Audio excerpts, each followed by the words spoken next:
వీడులో నవాన చినుకు పిచ్చి మొలక వేసింది, పాడలేని గొంతులోన పాట ఏదో పలికింది. గుండె ఒక్కటున్న చాలు గొంతు తానే పాడగలదు, మాటలన్నీ దాచుకుంటే పాట నీవు రాయగలవు. రాత రాని వాడి రాత దేవుడేమి రాశాడో, చేతనైతే మార్చి చూడు వీడు మారిపోతాడు, మనిషవుతాడు.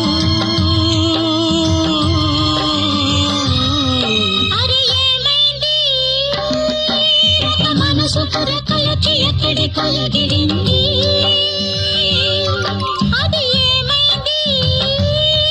తన మనిషిని వెతుకుతూ ఇక్కడొచ్చి వాలింది.